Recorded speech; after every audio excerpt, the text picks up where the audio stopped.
এখন পৃথিবীতে এতটাই গরম পড়েছে, বিশেষ করে পশ্চিমা বিশ্বে, ইউরোপে এবং আমেরিকাতে, যে বিভিন্ন জায়গায় দাবানল ছড়িয়ে পড়েছে। স্পেনে, বিশেষ করে স্পেনে এবং ফ্রান্সে মারাত্মক, অর্থাৎ দাবানল বা আগুন ধরছে বিভিন্ন জায়গায়।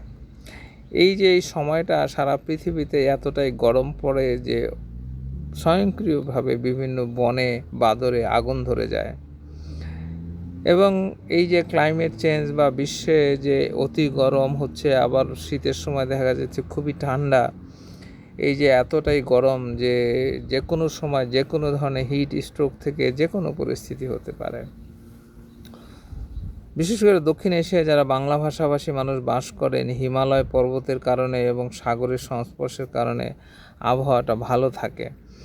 কিন্তু এই যে পশ্চিমা বিশ্বে যে আবহাওয়া, সেটি কিন্তু খুবই দ্রুত উঠানামা করে এবং গরমের সময় দেখা যাচ্ছে যে এতই গরম যে মানুষের চলাফেরায় খুব সমস্যা হয়। আবার শীতের সময় দেখা যায় যে এত শীত, এত ঠান্ডা যে মানুষকে ঘর থেকে বের হওয়া যায় না।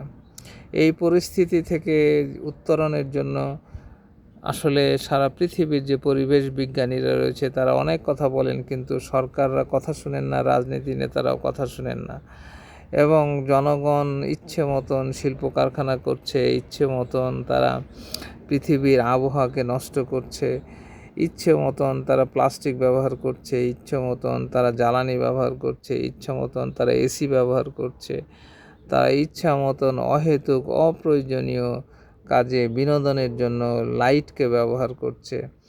এবং এই যে নগরায়ন হচ্ছে, এই যে অতি নগরায়নের ফলে যে বিদ্যুতের ব্যবহার বাড়ছে এবং এই বিদ্যুৎ উৎপাদনের জন্য পারমাণবিক চুল্লি তৈরি হচ্ছে। পারমাণবিক চুল্লি বলেন, তাপবিদ্যুৎ কেন্দ্র বলেন, সব কিছুরই কিন্তু জ্বালানি রয়েছে এবং এটার জন্য পৃথিবীর ক্ষতি হচ্ছে।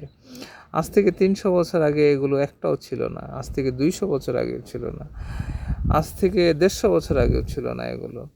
তো এই যে পৃথিবীকে আমরা দ্রুত পরিবর্তন করেছি, তার একটা মারাত্মক সাইড ইফেক্টও থাকবে। আমাদের ব্যক্তিগত জীবনে যেরকম সাইড ইফেক্ট রয়েছে, আমরা ফাস্ট ফুড, আমরা প্যাকেটজাত আমরা জিনিস খেয়ে যেরকম অসুস্থ হচ্ছি, এই পৃথিবীকেও আমরা অসুস্থ করছি। পৃথিবীকে থেকে আমরা অহেতুক অপ্রয়োজনে পৃথিবীকে আমরা দূষণ করছি এবং সেই দূষণের পরিমাণ এতটাই ভয়াবহ যে পৃথিবীর যে ব্যালান্স, পৃথিবীর যে প্রাকৃতিক যে নিয়ম, সেটাকে আমরা নষ্ট করে ফেলছি।